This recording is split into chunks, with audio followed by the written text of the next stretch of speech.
Hey guys, welcome everyone. कैसे हैं आप सब? बढ़िया बढ़िया होंगे ऐसे मैं उम्मीद करता हूँ। आज जो हम बात करेंगे वो बिल ऑफ एक्सचेंज के बारे में बात करेंगे कि क्या होता है बिल ऑफ एक्सचेंज, किस तरीके के इसके अंदर टर्म यूज होती है, किस तरीके से इसकी अकाउंटिंग होती है। वैसे देखने में चैप्टर बहुत आसान सा लगता है, लेकिन ये इसके क्वेश्चन आ सकते हैं और ये आपके लिए इम्पोर्टेंट भी है। और समझा इसको बहुत आसानी से जा सकता है, बशर्ते आप क्या करो, इसके अंदर अननेसेसरी कंफ्यूजन क्रिएट ना करो। आपको ध्यान रखना होगा, सारी चीजें अलग अलग रखनी होगी ताकि आप इनको क्या करो, आसानी से समझ सको। ये अपन जो टेबल है वो लास्ट में देखेंगे। पहले देखते हैं बिल ऑफ एक्सचेंज है क्या। बिल ऑफ एक्सचेंज जो है उसे डिफाइन किया गया, has been defined as an instrument in writing containing an unconditional order signed by the maker direct, directing certain person to pay a certain sum of money only to or to the order of certain person or to the bearer of the instrument। Sir क्या कहा, कुछ भी समझ नहीं है। देखो, तोड़ते हैं। अगर कोई दुश्मन खतरनाक हो तो उसे तोड़ो, ताकि जब टूट जाएगा तब हम उसको समझ लेंगे। सबसे पहले तो क्या है, इंस्ट्रूमेंट होगा in writing containing unconditional order. Unconditional मतलब जैसे मैंने आपको कहा कि हाँ बोलो या ना बोलो, आपको कुछ एक्सप्लेन नहीं करना है, या तो हाँ या ना। समझ पा रहे हो बात? तो ये क्या होता है अनकंडीशनल, जिसके अंदर आगे वाला कोई कंडीशन नहीं दे सकता। क्लियर है? साइंड बाय द मेकर, जैसे साइन कौन करेगा? जो इसे बनाएगा। और ये क्या करेगा? भेजेगा किसको? डायरेक्टिंग सर्टेन पर्सन, और किसी स्पेसिफिक पर्सन को क्या कहेगा? ये कहेगा टू पे, कि तुझे देना है। किसे देना है? A certain sum of money, fix amount जो उसके अंदर लिखा होगा, only to or to the order of a certain person or to the bearer of the instrument. समझिएगा, तुम्हें एक सर्टेन मनी देनी है। किसे देनी है? Certain sum money only to, मतलब या तो मुझे ही, या फिर टू द ऑर्डर, या मैं जिसे ऑर्डर कहता हूँ, जिसको देने का ऑर्डर देता हूँ उसको, या फिर आप क्या करोगे, जो इस इंस्ट्रूमेंट को होल्ड करेगा उसको देंगे। देखिए, नेगोशिएबल इंस्ट्रूमेंट एक्ट है 1881 जो इनके बारे में बात करता है, बिल ऑफ एक्सचेंज के बारे में। अभी आप एक बार बिल छोड़िए, एक बार आप नोट लीजिए। जो 10 रुपए का नोट है, ये 10 रुपए का नोट जो वो क्या कहता है, इसके ऊपर अगर आपने कभी पढ़ा होगा तो उसके ऊपर क्या लिखा होता है? मैं धारक को 10 रुपए देने का वचन अदा करता हूँ। 10 रुपए का नोट होगा तो उसके ऊपर क्या लिखा होगा? मैं धारक को 10 रुपए देने का वचन अदा करता हूँ। मतलब क्या है? ये एक डॉक्यूमेंट है, ये एक कागज है जो क्या कह रहा है कि जो इसको होल्ड कर रहा है, जो इसको होल्ड कर रहा है उसको हम 10 रुपए की वैल्यू देंगे। क्लियर है? अब ये जैसे मेरे पास है तो 10 रुपए का, क्या आपके पास आते से 12 का हो जाएगा क्या? नहीं, ये नोट जहां भी जाएगा 10 रुपए का ही रहेगा। ये नोट जो वो क्या होगा? 10 रुपए का ही रहेगा। ये मैं किसको दे सकता हूँ? किसी को भी दे सकता हूँ दुनिया में, मतलब एकदम फ्रीली एक्सचेंज है, कहीं पे भी दे सकता हूँ। मतलब किसी को भी, जैसे कोई भी स्टूडेंट को मैं अगर चाहूँ तो ये 10 रुपए का नोट दे सकता हूँ या किसी से ले सकता हूँ। क्लियर है? अब बिल ऑफ एक्सचेंज का थोड़ा सा कॉन्सेप्ट समझिएगा। इसके अंदर क्या होता है, जैसे आप मेरे से कोर्स खरीद के चले गए। अब मैं आपको कह रहा हूँ कि भाई साहब पैसे दे दो, पैसे दे दो, पैसे दे दो। आप है जो पैसे दे नहीं रहे। मैंने कहा कि यार पैसे दे दो, उन्होंने कहा पैसा तो नहीं है, कुछ और जुगाड़ लेके आओ। तो हमने क्या किया, एक कागज लिया, कागज कलम दवात ला, लिख दूं खत तेरे नाम, वैसा लाए और उसके ऊपर लिखा कि मैं ऑर्डर देता हूँ कि तुम मुझे, आपने कहा मुझे 3 महीने का टाइम दो, कि 3 महीने बाद पेमेंट करोगे। मैं तुम्हें ऑर्डर देता हूँ, मैं तुम मुझे 3 महीने बाद पेमेंट करोगे। ये मैंने आपको कागज दिया, और ये कागज देके मैंने कहा इसके ऊपर साइन कर दो। आपने साइन कर दिया और ये मैं कागज लेके आ गया। तो ये क्या 3,000, ये 3,000 रुपये जो है एज इट इज नोट के बराबर है क्या? जो करेंसी है उसके बराबर है क्या? नहीं। क्यों? क्योंकि ये पहली बात तो, वो जो नोट है वो मैं किसी को भी दे सकता था, कुछ भी कर सकता था। लेकिन ये जो नोट है, इस नोट की वैल्यू कब है? जब ये 3 महीने बाद इसको आपसे ही पैसा लिया जाएगा। वो 10 रुपए का आप कोई भी बैंक से पैसा ले सकते हो, कहीं पे भी जाके 10 रुपए की वैल्यू की कोई भी चीज ले सकते हो। लेकिन यहाँ पर ये 3 महीने बाद में आपको क्या करना होगा, उस आदमी को बता के उससे पैसा लेना होगा। अब या तो मैं ये लिख सकता हूँ कि 3 महीने बाद पैसा मुझे दोगे, या मैं कह सकता हूँ कि उसके अंदर लिख सकता हूँ कि ये इंस्ट्रूमेंट जिसके पास होगा, मतलब ये कागज जिसके पास होगा, वो आके तुम्हें 3 महीने बाद ये बताएगा तो तुम्हें 3,000 रुपये देना है।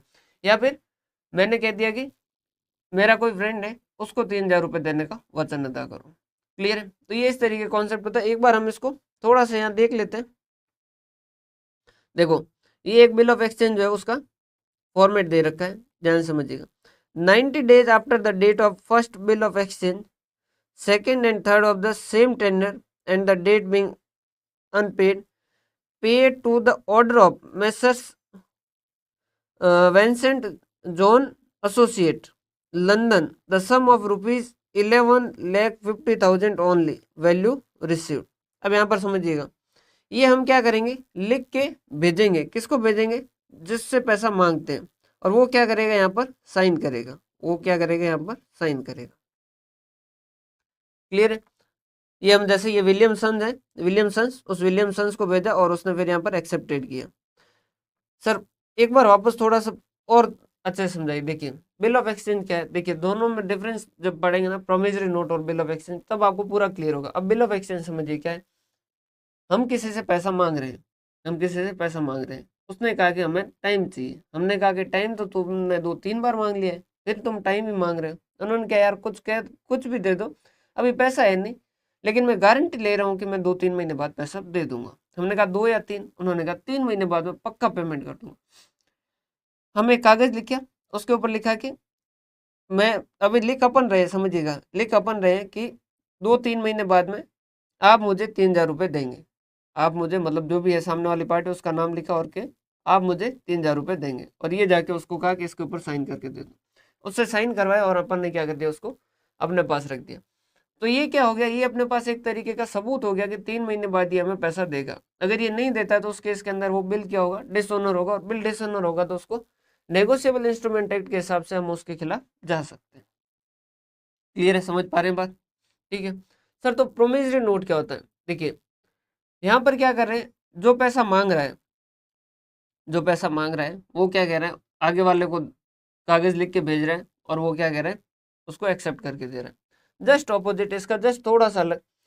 आपने क्या किया, मैं आपके यहाँ पर पैसा मांगने के लिए आया, तो आपने आते से ही मुझे क्या कहा कि भाई साहब पैसा तो है नहीं, ये लो मैं आपको वादा लिख के देता हूँ, आपको मैं वादा लिख के देता हूँ कि मैं 3 महीने बाद आपको पैसा दे दूंगा, और उसके ऊपर आपने साइन करके दे दी। क्लियर है? तो ये क्या होता है, प्रोमिसरी नोट होता है।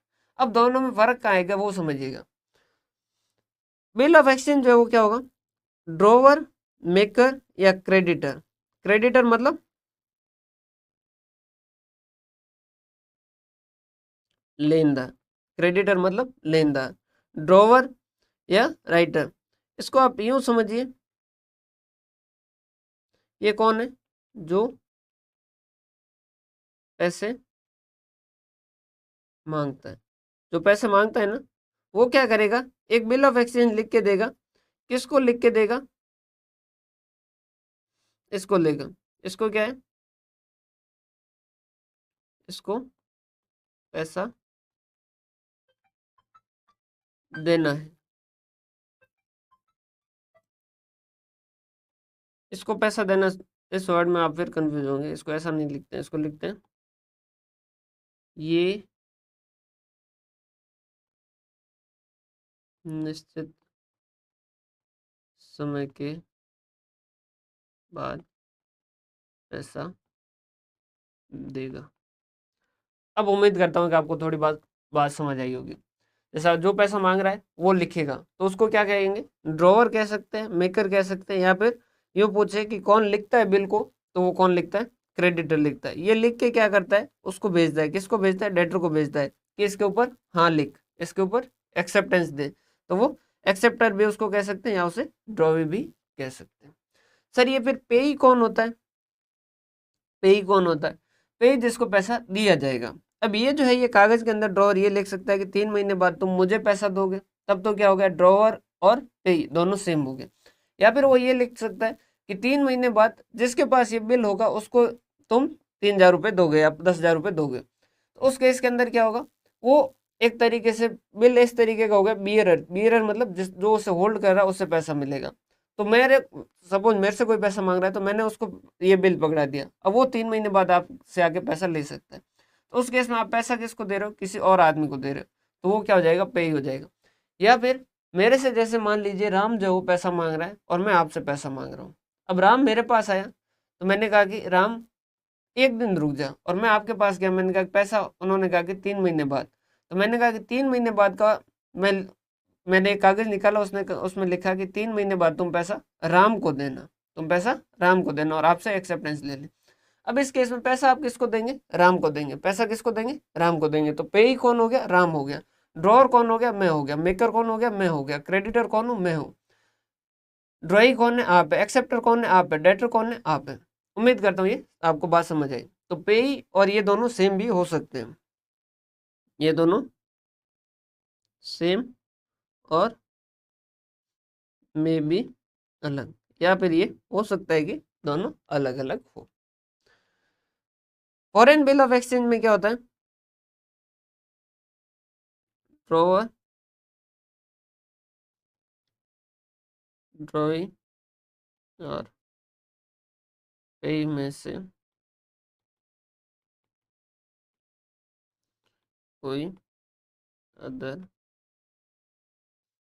कंट्री का हो। मतलब समझिएगा,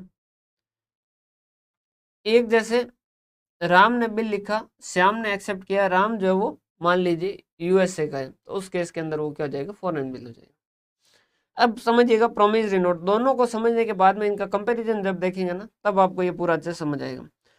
promissory note is an instrument. Promissory note क्या है? वो कह रहे हैं एक इंस्ट्रूमेंट है, ये भी इन राइटिंग है, ये भी राइटिंग है। नोट बीइंग बैंक नोट, ये कोई बैंक नोट नहीं है, ये कोई करेंसी नोट नहीं है। सर यहाँ क्यों लिखा bank note or currency note? नहीं है, बिल ऑफ एक्सचेंज में तो नहीं लिखा। देखो, बिल ऑफ एक्सचेंज के अंदर हम आगे वाले को ऑर्डर दे रहे हैं कि तुम पैसा दोगे। यहाँ पर क्या कर रहा है? ये आदमी खुद से वादा कर रहा है, ये आदमी खुद से वादा कर रहा है कि मैं तुम्हें पैसा दूंगा। क्लियर है? और नोट के ऊपर भी लिखोगे तो वो उसके ऊपर क्या लिखा होता है? मैं धारक को 10 रुपए देने का वचन अदा करता हूँ। तो नोट खुद से क्या करता है? वादा करता है। नोट जो है वो क्या कर रहा है? खुद से वादा करता है। तो note same as good as किसके जैसा है? प्रोमिसरी नोट के जैसा है, लेकिन वो प्रोमिसरी नोट नहीं है, ये उन्होंने डेफिनेशन में बता दिया। इन्होंने क्या कहा? Note being a bank note or currency note containing an unconditional undertaking. ये भी अनकंडीशनल ले रहा है, लेकिन ये क्या ले रहा है? अंडरटेकिंग, मतलब ये खुद अपनी जिम्मेदारी ले रहा है। साइंड बाय द मेकर, और जो इसको बना रहा है वही साइन करेगा। To pay a certain sum of money only to or to the order of the certain person. जो क्या कर रहा है? अब लिखने वाला क्या कह रहा है कि भाई साहब मैं पैसा दूंगा, किसको दूंगा? या तो तुम्हें दूंगा या तुम जिसको ऑर्डर करोगे उसको पैसा दूंगा। Under section 31(2) reserve bank of India act, promissory note can not be made payable to bearer. ये चीज आप ध्यान रखिएगा, बहुत क्वेश्चन इस पे पूछा गया है बहुत बार। देखो, उन्होंने कहा कि जो वादा किया जाता है, जो वादा किया जाता है वो किसी एक से किया जाता है। आप हर किसी से वादा नहीं कर सकते कि जन्म जन्म का साथ देंगे, आप वादा एक से कीजिए। तो प्रोमिसरी नोट एक से होगा, ऐसा नहीं कि जो भी उस प्रोमिसरी नोट को होल्ड करेगा उसको जो है वो उसके लिए वो अमाउंट देना तय कर लें, ऐसा नहीं।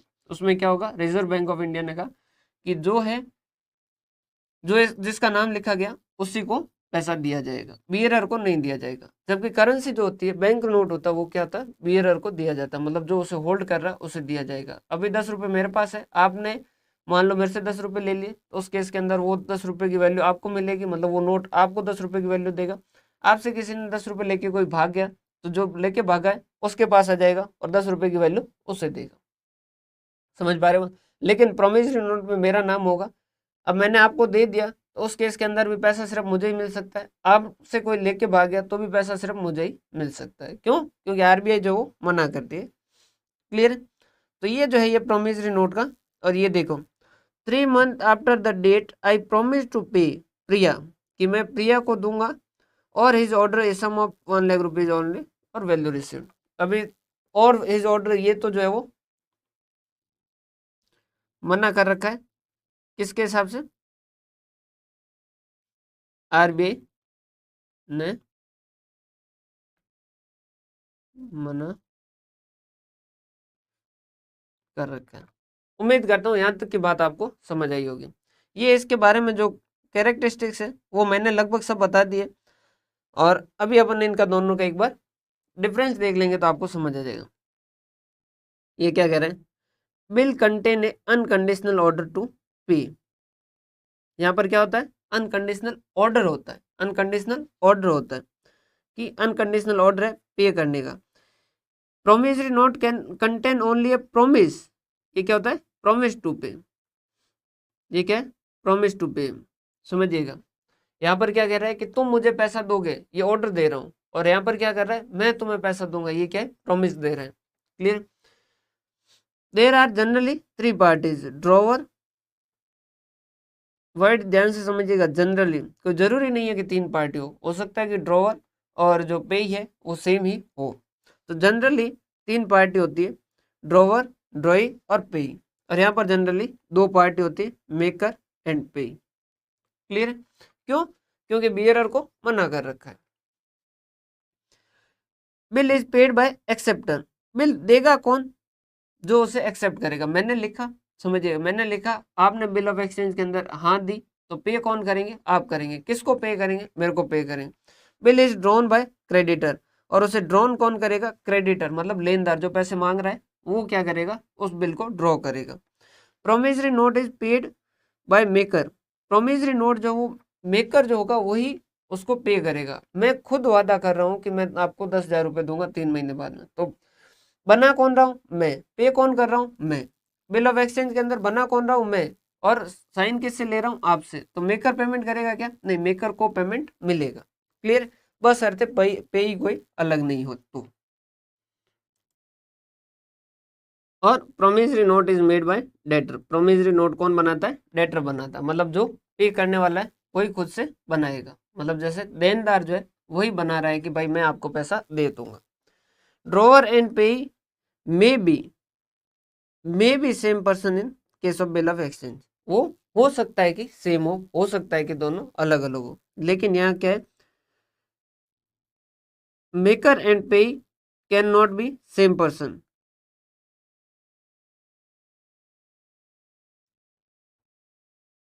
देखिए यहाँ पर क्या लिखा है, पहले वाले बिल ऑफ एक्सचेंज के अंदर ड्रॉई और पे जो सेम हो सकते हैं, मतलब कैसे, मैंने आपको ड्रॉ किया, मैंने आपको कहा, लिख के दिया, और आपने साइन करके दे दिया, उसमें मैंने लिखा था कि आप 3 महीने बाद पैसा मुझे दोगे, तो ड्रॉवर और पे दोनों सेम हो गए, ये हो सकता है, ये अपन पहले ही देख चुके हैं। यहाँ पर क्या कह रहा है, इन ए प्रोमिसरी नोट मेकर जो उसे बना रहा है और पे can not B same person, जो उसे बना रहा है, क्यों, क्योंकि जो बना रहा है वही तो वादा कर रहा है कि मैं 3 महीने बाद पैसा दूंगा। क्या आप ऐसा वादा कर सकते हो 3 महीने बाद, मैं वादा कर रहा हूँ, देखो पंकज मैं 3 महीने बाद तेरे को 10,000 रुपये दूंगा, क्या मैं ऐसा वादा कर सकता हूँ क्या, नहीं। खुद से खुद के लिए वादे होते हैं क्या, होते हैं। अगर आपको जीवन के अंदर सक्सेस होना है तो खुद का खुद से ही वादा कीजिएगा, दूसरों से वादे मत कीजिएगा, क्योंकि परिस्थितियां चेंज होती रहती है।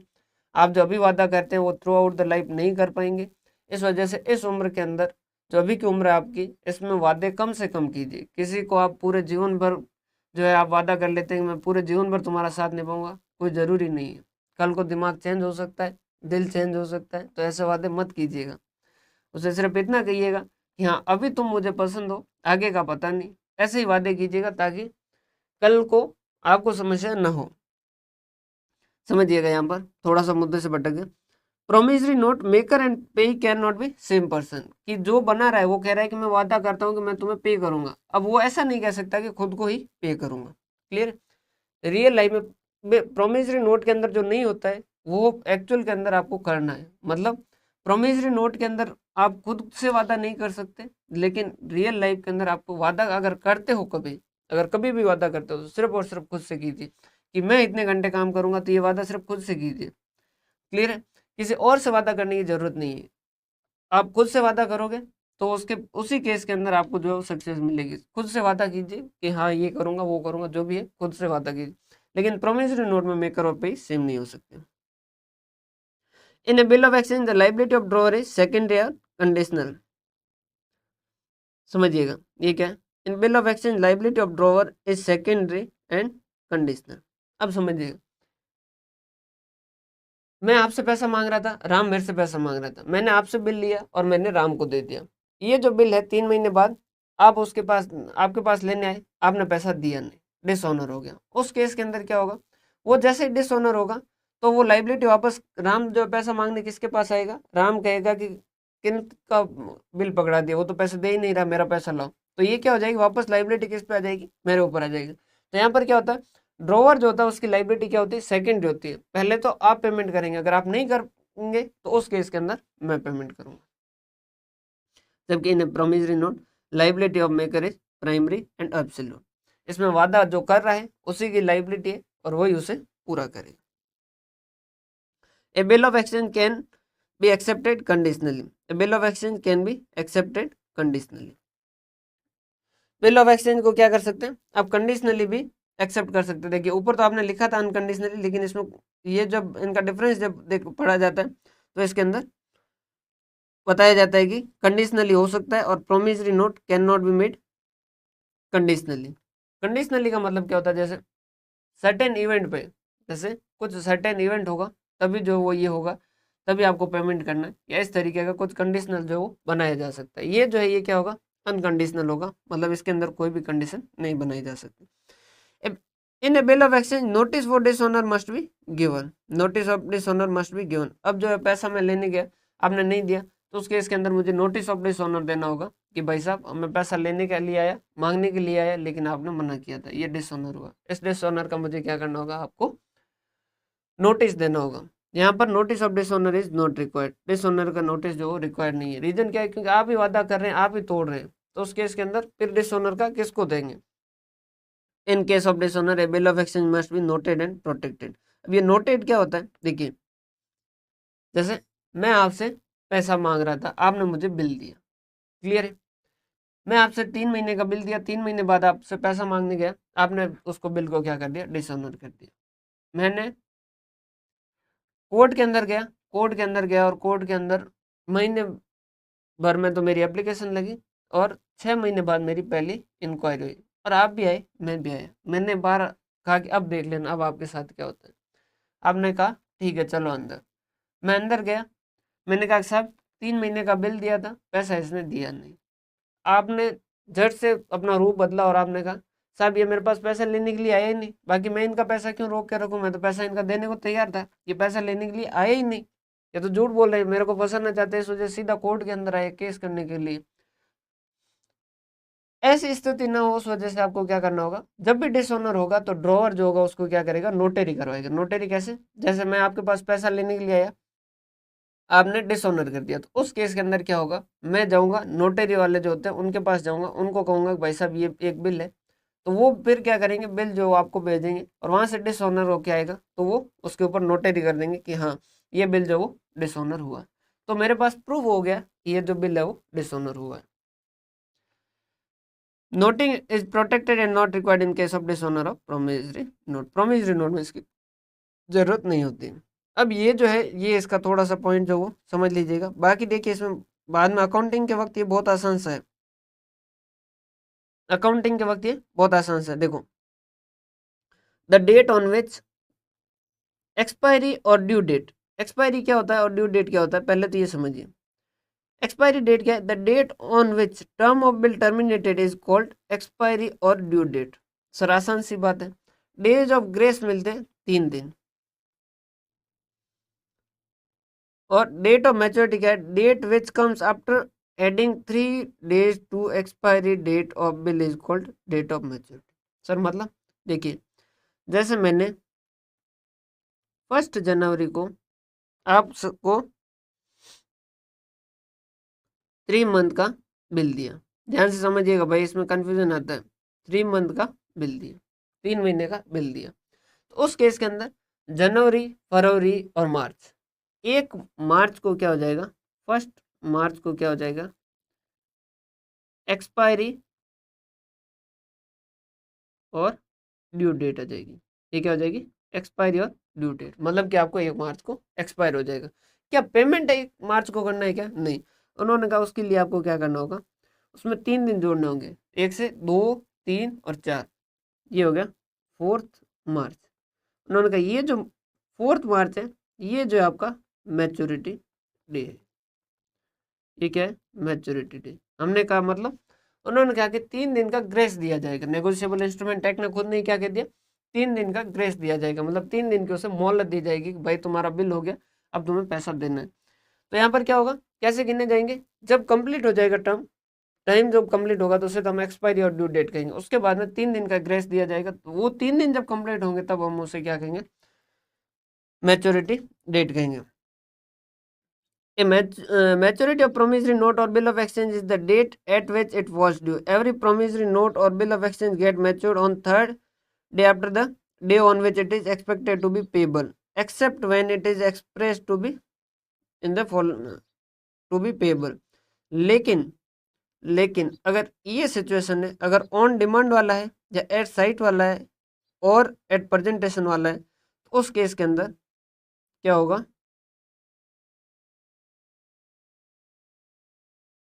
ये 3 दिन नहीं मिलेंगे। सर ये है क्या, at demand, at sight, at presentation, on presentation, ये है क्या? देखिए, आप बैंक के अंदर पैसा जमा करवाते हो तो वो 2 तरीके की डिपॉजिट होती है। एक होती है डिमांड डिपॉजिट, एक होती है टाइम डिपॉजिट। सर मतलब देखो, एक तो होता है पैसा आप कब विड्रॉ कर सकते हो, जब आप डिमांड करो उसी दिन आप विड्रॉ कर सकते हो। मतलब सर आपने सेविंग अकाउंट के अंदर पैसा जमा करवाया है ना, हाँ, तो वो क्या है, डिमांड डिपॉजिट। रात को आपको 1 बजे आपका मन हुआ कि पैसा विड्रॉ करना है, एटीएम से जाके विड्रॉ कर सकते हो या ऑनलाइन पेमेंट कर सकते हो, क्योंकि पैसा डिमांड डिपॉजिट है। जब आपने डिमांड करोगे तभी पैसा आपको वापस दिया जाएगा। एक क्या होता है, टाइम डिपॉजिट, मतलब एफडी। अगर एफडी आपने 5 महीने की करवाई तो आपको पेमेंट 5 महीने बाद ही वापस मिलेगा। आपको रात को बैठे बैठे मन हुआ 2 महीने बाद कि नहीं मैं पैसा विड्रॉ कर लेता हूँ, नहीं विड्रॉ कर सकते। हाँ कर सकते हैं, वो कुछ कंडीशन वगैरह होती है, उसके बाद में पैसा भी काटते हैं और उसके हिसाब से तो फिर लड़ झड़क गड़ के तो कर सकते हैं। लेकिन नॉर्मल प्रोविजन क्या है कि जो टाइम है उसके बाद ही पैसा विड्रॉ होगा। क्लियर है क्या, ये मेरी बात यहाँ तक की समझ है? तो इन्होंने कहा कि अगर आपका बिल ऑफ एक्सचेंज और promissory note on demand, at sight या ऑन प्रेजेंटेशन है तो उस केस के अंदर ये नहीं होगा। अब देखिएगा, यहाँ पर ध्यान से समझिएगा, इसको मैं और अलग कलर से कर लेता हूँ। एट साइट का मतलब अलग है और एक आफ्टर साइट जो है इसका मतलब अलग है। समझिएगा थोड़ा सा ध्यान से। The term of bill after sight commences from the date of acceptance of bill, whereas the term of bill after date commences from the date of drawing of bill. मतलब यूं समझिए, बिल लिखा अपन ने कब, 1 जनवरी 2021, फिर उसको bill भेजा कि भाई एक्सेप्ट कर ले। फिर क्या कहा, बिल एक्सेप्ट कर ले, और उसने बिल मान लो एक्सेप्ट किया 4 जनवरी 2021। अब प्रॉब्लम क्या हो गई, जैसे ये बिल जो था वो 3 महीने का था, ये बिल जो था वो कितने का था, 3 मंथ का था, कि ये जो 3 महीने कहाँ से गिने जाए, 1 जनवरी से गिने जाए या 4 जनवरी से गिने जाए, कि 1 जनवरी से गिने जाए या 4 जनवरी से गिने जाए। तो उसके लिए फिर क्या कहा, उन्होंने कहा कि देखो बिल कैसा, हमने कहा मतलब उन्होंने कहा अगर बिल आफ्टर साइट है तो वो कमेंस होगा from the date of acceptance. अगर कौन सा है, bill after sight, after sight, अगर बिल आफ्टर साइट है तो यहां से गिने जाएंगे। अगर where is the term bill after date है commence from the date of drawing of the bill. अगर बिल आफ्टर डेट है तो जिस दिन आपने ये बिल लिखा उसी दिन से टाइम आपका गिनना शुरू हो जाएगा। 3 महीने आपका 1 जनवरी से गिने जाएंगे। अगर बिल एट साइट है, साइट का मतलब ही जो होता है वो प्रेजेंट करना होता है। साइट का मतलब क्या होता है, दिखाना होता है। तो जिस दिन एक्सेप्टर को दिखाया, उसने जिस दिन एक्सेप्ट किया उस दिन से काउंटिंग होगी दिनों की। और अगर बिल आफ्टर डेट है तो उस केस के अंदर जिस दिन आपने बिल लिखा उसी दिन से गिनती शुरू हो जाएगी। ये एक चीज है, ध्यान रखिएगा। A cheque can not be time instrument because the cheque is always payable on demand. देखिए वो कह रहा है चेक जो है वो कभी भी क्या नहीं होगा, टाइम इंस्ट्रूमेंट नहीं होगा। मतलब 3 महीने, 4 महीने, 5 महीने ऐसा नहीं होगा। वो क्या होगा, डिमांड होगा, ऑन डिमांड। मतलब जब चेक लेके जाओगे तभी आप क्या कर लोगे, उससे पैसा ले सकते हो उसके अगेंस्ट में या कैश में अकाउंट में जमा करवा सकते हो। हालांकि उसको क्लियर होने में 2-3 दिन लगते हैं, वो प्रोसेस तो लगेगा। लेकिन ये ध्यान रखिएगा, दो है cheque can be post dated, लेकिन चेक जो है वो क्या हो सकता है, पोस्ट डेटेड जरूर हो सकता है। पोस्ट डेटेड मतलब देखिए, जैसे क्या किया कि मैंने आपको जो है वो चेक लिख के दिया और लेकिन मैंने आज से 5 दिन बाद की तारीख दे दी, मैंने आज से 5 दिन बाद की तारीख दे दी, उसके ऊपर 5 दिन बाद की डेट लिख दी। तो मतलब क्या हुआ, जिस दिन डेट लिखी है उससे पहले तो वो चेक क्लियर होगा नहीं, तो ये क्या हो गया, पोस्ट डेटेड हो गया। तो ये क्या हो गया, पोस्ट डेटेड, मतलब कि उस दिन के बाद से ये होगा। लेकिन उस दिन के बाद कब, कभी भी जब प्रेजेंट करोगे, जब डिमांड करोगे, जब चेक लेके बैंक में जाओगे, उस दिन आपके खाते में आ जाएगा। And which can be presented on after such date. Cheque की वैलिडिटी जो होती है वो 90 दिन होती है, ध्यान रखिएगा भाई, चेक की वैलिडिटी जो वो हमेशा कितनी होती है, 90 दिन की होती है। From the date after that it become void normal it is, इसे कहते हैं स्टेल चेक, और bank will not honour such cheque. और 3 महीने का टाइम हो जाए उसके बाद में चेक जो वो आपका कोई काम का नहीं रहता, वॉइड हो जाता, उस केस के अंदर आपको नया चेक जो वो इश्यू करवाना पड़ता। कई बार आपके साथ हुआ होगा, मेरे साथ तो पर्टिकुलर ऐसा काफ़ी बार हुआ है, तो कि चेक आता है तो और 2-3 महीने हम भाई जिम्मेदार भी तो इतने नहीं है ना कि पूरा ध्यान रखें, और चला जाता है, तो उस केस के अंदर फिर हमें क्या करना पड़ता है, उसको वापस जाके रिक्वेस्ट करके पुराना वाला हटा के फिर नया चेक जो वो इश्यू करवाना पड़ता है। क्लियर। नोटिंग चार्जेज क्या है, proof of presentation borne by the party responsible for dishonour. ये ध्यान रखिएगा, नोटिंग चार्जेज हमेशा किसके द्वारा दिए जाएंगे, जो पार्टी डिसऑनर के लिए जिम्मेदार है, मतलब जिसकी वजह से डिसऑनर हुआ है, जो इसने भुगतान नहीं किया उसकी वजह से होगा। अकाउंटिंग इसकी बहुत आसान है, कोई मतलब प्रॉब्लम होगी नहीं इसके अंदर।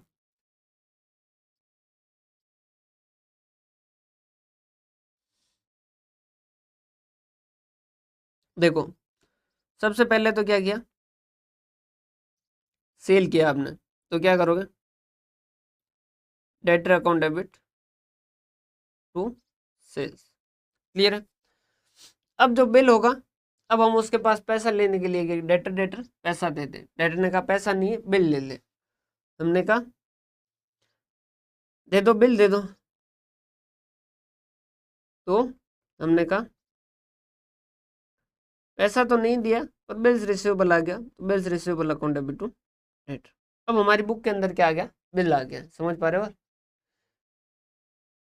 कैश आता तो cash account debit to debtor कर देते, कैश की जगह उसने बिल दिया तो bills receivable account debit to debtor.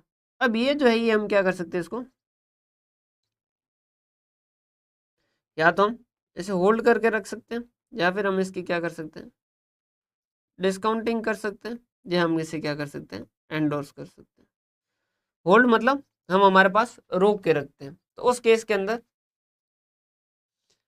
हमें कोई एंट्री करने की और जरूरत है क्या, नहीं। डिस्काउंटिंग का मतलब क्या, हमें पैसों की जरूरत है, अब उसने बिल दे दिया, हम ये बिल लेके कहाँ जा सकते हैं, बैंक के पास जा सकते हैं। बैंक हमारे पास, देखो ये 1,000 रुपये का बिल है, ये ना 3 महीने बाद पैसा दे देगा, तुम मुझे 3 महीने के लिए उधार दे दो, ये बिल तुम अपने पास रख दो। बैंक ने कहा ठीक है, अपना तो काम यही है, ब्याज लेंगे, हमने कहा ले लो। तो अपने से बिल्स रिसीवेबल जो चला गया, बिल्स रिसीवेबल चला गया, और उसके बाद में पैसा मिला। पैसा वो पूरा देंगे क्या, 1,000 का 1,000 देंगे क्या, नहीं, कम देंगे, तो बाकी का जो होगा वो क्या हो जाएगा, हमारा एक्सपेंस हो जाएगा, डिस्काउंट। क्लियर। जैसे 1,000 का बिल था, जिसमें से बैंक ने 950 दिए, और 50 उसने कहा कि भाई मैं मेरा ब्याज का भी तो काटूंगा, मेरा भी तो खर्चा है, 3 महीने पहले पैसा दे रहा हूँ तेरे को, वो 3 महीने बाद देगा। हमने कहा ठीक ठीक, ओके, कोई दिक्कत नहीं। क्लियर। एंडोर्स, एंडोर्स का मतलब क्या हुआ, अब वो हमारे पास बिल लेके, जैसे हम हमारी दुकान के अंदर आए, शॉप के अंदर आए, वैसे का वैसे कोई हमसे पैसा मांगने वाला था, वो आ गया, और उसने कहा कि भाई साहब हमारा पैसा दे दो। हमने कहा कि ठीक है, तो हमने हमारे जो क्रेडिटर था उस क्रेडिटर को किया कम। क्रेडिटर को पेमेंट करते हैं तो क्या करते हैं, creditor account debit to bank, creditor account debit to bank, creditor को कम करते हैं, टू बैंक पैसा जाता है तो टू बैंक करते हैं।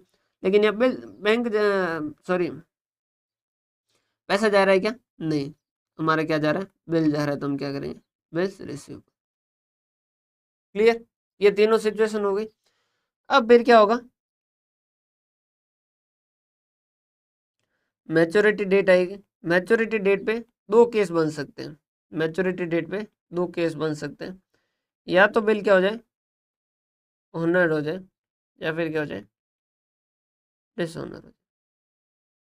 ऑनर्ड मतलब हम 3 महीने बाद पैसा लेने के लिए गए और उन्होंने पैसा दे दिया, तो ये तो हो गया ऑनर। तो इस केस के अंदर तो देखो, पहले वाली सिचुएशन अगर देखें, तो पहले वाली सिचुएशन के अंदर क्या है, बिल हमारे पास पड़ा है, होल्ड कर रखा है, तो हमारे पास पड़ा है, तो 3 महीने बाद हम गए उसके पास, हमने कहा बिल, उन्होंने कहा कि लो पैसे, तो हमने कहा ठीक है, तो हम क्या कर देंगे, bank account debit to bills receivable. अब दूसरे वाले में अगर हमने डिस्काउंटिंग कर लिया होता तो मैच्योरिटी डेट पे हमारे पास बिल है क्या, नहीं, बिल किसके पास है, बैंक के पास, तो बैंक जाएगा जिससे पैसा मांग रहे हैं हम उसके पास और उससे वो पैसा ले लेगा। क्लियर है। अब हमें कुछ होगा क्या, नहीं, हमने हमारा बिल दे चुके हैं, तो हमें अब कोई एंट्री करने की जरूरत है क्या, नहीं। अगर हमने एंडोर्स कर दिया, हमने क्रेडिटर को दे दिया, मान लो हमने राम को दे दिया, तो राम जो 3 महीने बाद पैसा लेने जाएगा और वो पैसा लेगा, हमें कोई एंट्री करने की जरूरत है क्या, नहीं। लेकिन अगर डिसऑनर हो जाए तो, अगर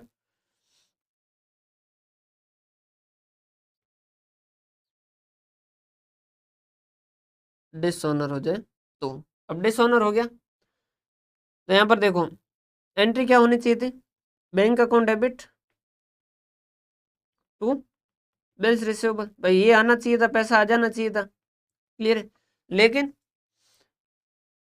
हम 3 महीने बाद गए, उन्होंने कहा कि पैसा तो नहीं है, हमने कहा कि बिल डिसऑनर हो रहा है, उसने कहा होने दो, नहीं है पैसा, मतलब नहीं है, तो फिर उस केस के अंदर हम क्या करेंगे, बैंक को तो डेबिट करेंगे नहीं, क्योंकि बैंक तो आ नहीं रहा है, तो हम क्या करेंगे, वापस उसको डेटर का नाम ले लेंगे कि भाई डेटर तेरे से पैसा मांगता हूँ इतना। मान लीजिए 5,000 का चेक था, 5,000 का बिल था, पहले 5,000 मांग रहे थे तो डेटर का बैलेंस था, फिर उसने बिल दे दिया तो 5,000 का बिल कर दिया, अब बिल वापस डिसऑनर हो गया, तो वापस 5,000 का क्या कर देंगे हम, उसका नाम लिख देंगे, 5,000 से उसका डेटर का नाम लिख देंगे। समझ पा रहे बात, क्लियर है भाई, बहुत आसान सी बात है। देखो पहले पैसे मांग रहे थे 5,000, उस केस के अंदर 5,000 मांग रहे थे तो हमने डेटर लिख रखा था, फिर उसने 5,000 रुपये दे दिए, सॉरी 5,000 का बिल दे दिया, तो हमने उसकी जगह बिल रिसीवेबल लिख दिया। अब वापस वो जो है वो धोखा दे गया, तो उस केस के अंदर वापस क्या कर देंगे, उस डेटर का नाम लिख देंगे, क्योंकि अब बिल जो है वो कोई काम का बचा नहीं। क्लियर है यहाँ तक का, हाँ जी सर, यहाँ तक का हमारा क्लियर है, कोई प्रॉब्लम नहीं है। समझ पा रहे हैं बात। अब अगर आपने डिस्काउंटिंग की होती, अब अगर आपने डिस्काउंटिंग की होती और उस केस के अंदर अगर आपको ऐसा धोखा हो जाता है, तो उस केस के अंदर क्या करेंगे, तो धोखा हो जाता है तो उस केस के अंदर आप क्या करेंगे, वापस डेटर को क्या करेंगे, अपनी बुक के अंदर लाएंगे। क्लियर है। और बैंक को पैसा आपको देना पड़ेगा। समझिएगा, मैंने बिल लिखा, आपसे साइन करवाया, और ये बिल मेरे पास आया, मैंने बैंक से उसके बदले में पैसा ले लिया, बैंक आपके पास पैसा लेने के लिए गई, आपने डिसऑनर कर दिया, बैंक वापस आई और बैंक ने कहा कि ये बिल डिसऑनर हो गया, पैसा पकड़ा दो मुझे, तो मुझे क्या करना होगा, आपको पैसा पकड़ाना होगा। लेकिन ये पैसा मैं मेरा दे रहा हूँ क्या, नहीं, मैं आपके बिहाफ पे दे रहा हूँ। समझ पा रहे बात, क्योंकि आपकी वजह से ये प्रॉब्लम हुई है, तो मैं आपके बिहाफ पे दे रहा हूँ, तो उस केस के अंदर जो डेटर होगा उसका नाम डेबिट कर देंगे टू बैंक अकाउंट कर देंगे। क्लियर है कि डेटर के बिहाफ पे हमने पैसा दिया। देखो राम के बिहाफ पे पैसा देते तो हम क्या कहते हैं, Ram account debit to cash. Shyam के बिहाफ पे देते हैं तो Shyam account debit to cash. तो डेटर के बिहाफ पे देंगे तो debtor account debit to cash. Clear है।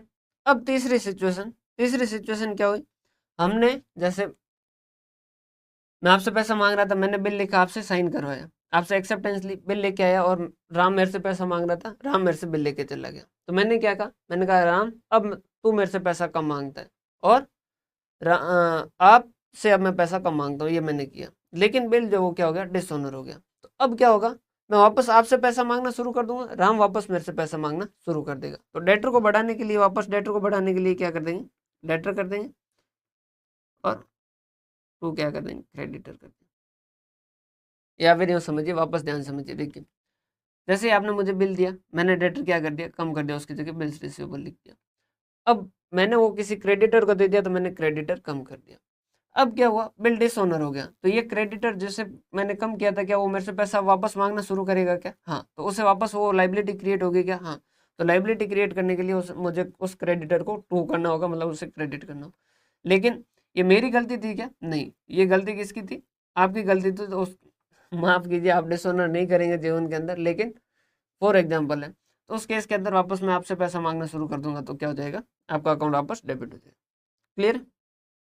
नोटिंग चार्जेस बता चुके, नोटिंग चार्जेस का अल्टीमेट जिम्मेदार कौन होगा, जो डिसऑनर का होगा। अगर हम नोटिंग चार्जेस पे भी करेंगे तो भी हम क्या करेंगे, जैसे मैं राम के भी आप पे करता हूँ, यूँ समझिएगा, जैसे आपने मुझे कहा कि 5,000 चाहिए, तो मैं क्या करूँगा, आपका नाम अकाउंट डेबिट टू कैश करूँगा।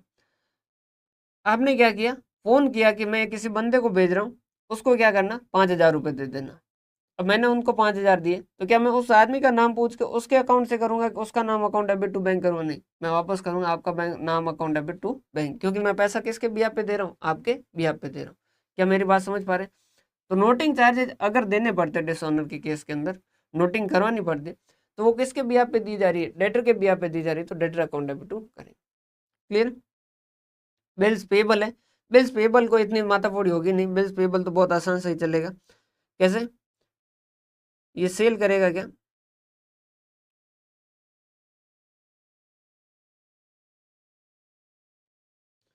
ये करेगा परचेज, तो ये क्या करेगा, entry purchase account debit to creditor. Clear है? और फिर इस क्रेडिटर को क्या कर देगा, टू बिल्स पेबल। क्लियर है? यहाँ तक की बात समझ आई? हाँ जी सर, इसमें कोई प्रॉब्लम वाली बात नहीं। अब वो आगे वाला, मान लीजिए वो बिल होल्ड करता है, या फिर वो उसे डिस्काउंटिंग करता है, या फिर वो उसे एंडोर्स करता है। बिल होल्ड कर सकता है, बिल वो डिस्काउंट कर सकता है, या बिल तो वो एंडोर्स कर सकता है, किसी और को भी दे सकता है। अब देखिए, जो छोड़ के ही जा चुकी है, अब उसका क्या ध्यान रखना, समझ पा रहे हो बात? जो अब हमारे पास बिल है क्या, नहीं, बिल किसी और के पास है, तो हम उसका ध्यान रखेंगे क्या? हमें इससे कोई फर्क नहीं पड़ता, वो होल्ड करता है, डिस्काउंट करता है, एंडोर्स करता है। लास्ट डेट आएगा पेमेंट के लिए, तो हम पेमेंट कर देंगे, पेमेंट करेंगे, तब क्या कर देंगे, बिल्स पेबल टू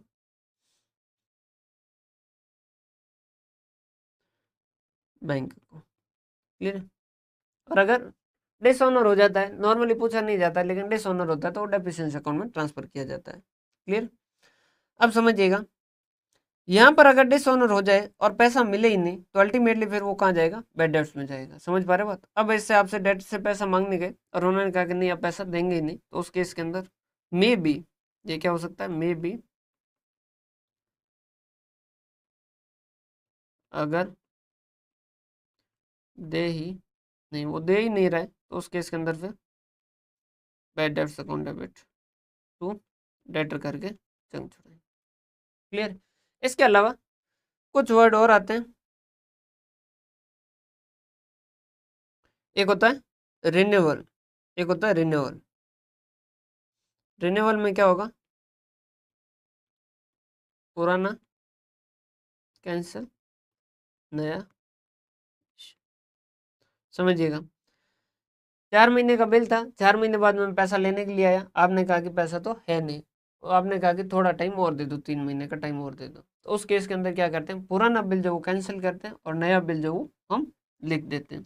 तो पुराना कैंसिल कैसे करेंगे, देखो, जब रिसीव हुआ था तो हमने क्या किया था, bills receivable account debit to debtor, तो कैंसिल करने के लिए हम क्या कर देंगे, debtor account debit to bills receivable, ऐसा कर देंगे।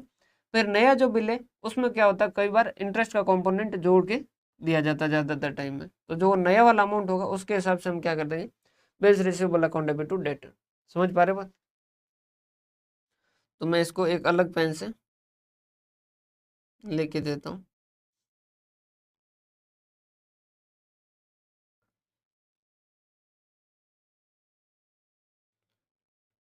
रिन्यूअल, तो ये क्या करेगा, पहले तो कैंसिल करेगा। कैंसिल कैसे करेगा, वापस डेटर को लेके आएगा अपनी बुक के अंदर और बिल्स रिसीवेबल को निकालेगा। क्लियर है? ये तो कैंसिल हो गया पुराना, और नया जो आएगा उसके लिए क्या कर देंगे, बिल्स रिसीवेबल, ये नया वाला जो है वो कर देंगे तो डेट। क्लियर है? जस्ट इसका, ये जब रिन्यूअल करेगा तो ये क्या करेगा, रिन्यूअल के टाइम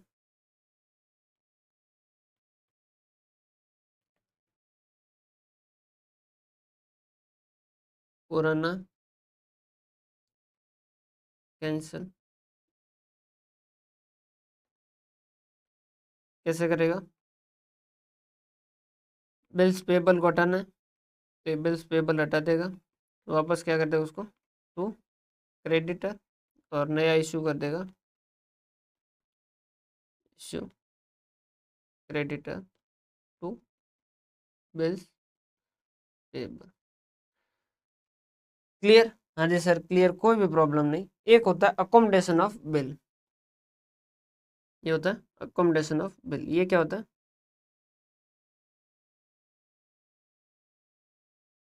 जय वीरू,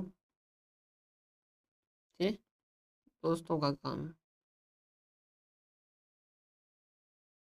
मतलब देखिए, जैसे मैं आपसे पैसा मांगने के लिए मैंने फ़ोन किया आपको कि भाई पैसा चाहिए, आपने मुझे मान लीजिए मैंने आपको फ़ोन किया, हेलो कैसे हो? आपने कहा ठीक हूँ बढ़िया हूँ। मैंने कहा भाई एक काम है।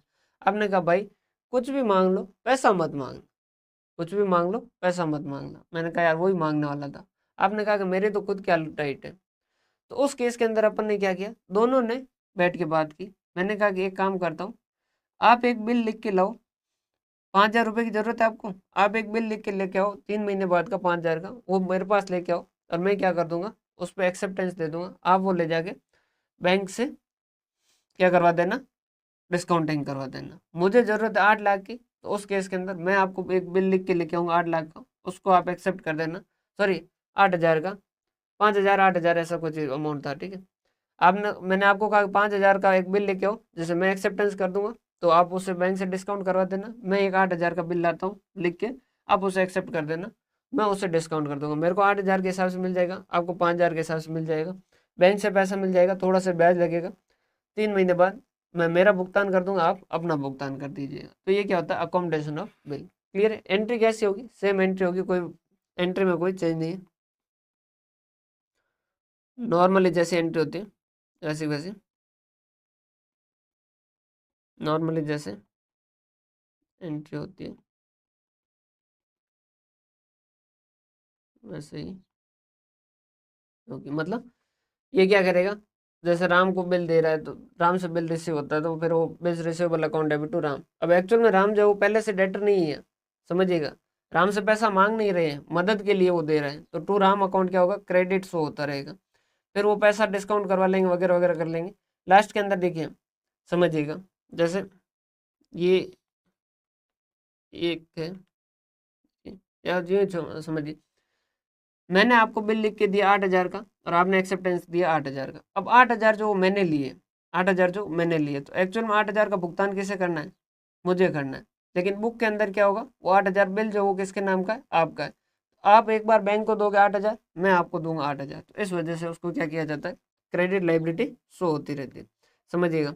जैसे एक तो है राम अकाउंट पहले से डेबिट हो रखा है, अब उससे बिल रिसीव होता है तो फिर क्या करते हैं अपन, bill receivable account debit to Ram करते हैं। अगर राम अकाउंट को क्रेडिट करते हैं तब तो राम से राम क्या होता है, कैंसिल होता है, राम अपनी बुक से हटता है। लेकिन यहाँ राम जो है वो पहले से डेबिट है क्या, नहीं। पहले आप उससे पैसा कुछ मांग रहे हैं क्या, नहीं। तो उस केस के अंदर अगर आप एंट्री करोगे सीधी bills receivable account debit to Ram account, तो राम आपका क्या हो जाएगा, एक क्रेडिट बन जाएगा, मतलब इसको आपको पैसा देना है। समझ पा रहे हैं बात? क्लियर है? ये अकोमोडेशन ऑफ बिल, ध्यान रखिएगा इसका भी। बाकी आपका ये चैप्टर जो यहाँ कंप्लीट होता है, उम्मीद करता हूँ कि आपको समझ आया होगा। मेन इसके अंदर थ्योरी पार्ट जो ज़्यादा थोड़ा डिफिकल्ट था, नेगोशिएबल इंस्ट्रूमेंट एक्ट 1881, ये ध्यान रखिएगा। ये प्रोमिसरी नोट और नेचर ऑफ बिल वगैरह हम सारा का सारा देख चुके। उम्मीद करता हूँ आपको समझ आया होगा। और अगर आपको समझ आ रहा है, अच्छे से सारी लर्निंग हो रही है, तो उस केस के अंदर आप प्लीज़ प्लीज़ प्लीज़ अपने साथियों के साथ इसको ज़रूर ज़रूर ज़रूर शेयर करें अगर आपको पसंद आ रहा हो तो। और दूसरा, आप वन एग्ज़ाम ऐप पर जा सकते हैं, वहाँ पर कोर्सेज अवेलेबल है। अगर आपको हमारा कंटेंट अच्छा लग रहा है तो उस केस के अंदर आप कोर्सेज भी परचेज कर सकते हैं, या फिर आप www.oneexam.in पोर्टल पर जा सकते हैं, वहाँ पर भी हमारे कोर्सेज अवेलेबल है, उन्हें भी आप सब्सक्राइब कर सकते हैं। क्लियर है? और अगर आपको कंटेंट पसंद आता है तो उसके इसके अंदर अपने साथियों के साथ जरूर जरूर शेयर कीजिएगा। बहुत बहुत धन्यवाद। हंसते रहें, मुस्कुराते रहें।